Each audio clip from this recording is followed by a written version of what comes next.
আরে আমি তো ভাইবা ভেবে খুশি হইতেছি। এই আব্বার রিটায়ারমেন্টের পর এই সংসারে যে ঘানিটা আমার বেচারা জামাইয়ের উপর পড়ছিল ওইটা এখন একটু হইলেও কমে আসবে।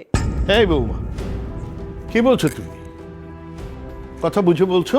হ্যাঁ, তুমি জেনে রাখো তোমার হাজবেন্ড যে টাকা দেয় তা এই সংসার খরচের 20%, 80% এখনো আমার টাকায় চলে এই সংসার।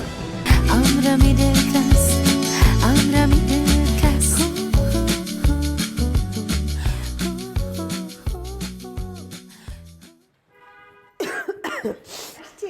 হ্যাঁ মা, এত দেরি করে ফেললি আজকে? আমরা কিন্তু অনেকক্ষণ ধরে তোর জন্য অপেক্ষা করছি। কেমন গেল তোর আজকের দিনটা অফিসে যাওয়ার? ভালোই বাবা, খারাপ না। নতুন পরিবেশ তো, খুব বেশি মানুষের সাথে কথাবার্তা হয়নি, দু একজনের সাথে হলো, কিন্তু ফ্রেন্ডলি মনে হলো। খারাপ না, ভালোই।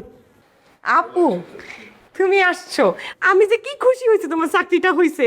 তুমি শুধু খেয়াল রাখবা তুমি যেন আবার ভাইরাল না হয়ে যাও, মানে কোনো দিকে কেউ যেন চিপা চাপা তাকে তোমার ভিডিও করতে না পারে, বুঝছো না? আরে আমি তো ভাইবা ভেবে খুশি হইতেছি। এই আব্বার রিটায়ারমেন্টের পর এই সংসারে যে ঘানিটা আমার বেচারা জামাইয়ের উপর পড়ছিল ওইটা এখন একটু হইলেও কমে আসবে। এই বৌমা, কি বলছো তুমি? কথা বুঝে বলছো? হ্যাঁ, উড়িয়ে দাও আমাকে, উড়িয়ে দাও।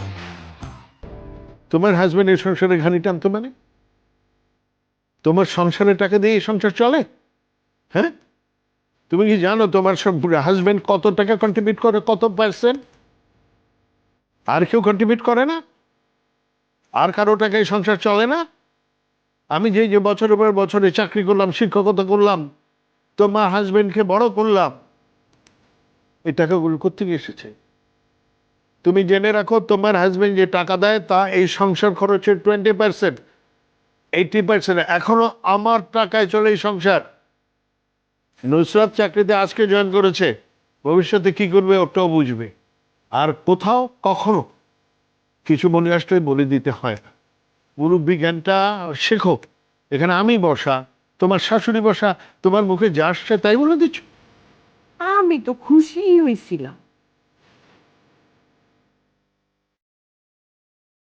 কমন সেন্স বলতে নেই, যা মনে হয় যখন খুশি তখন সেটাই বলে দেয়।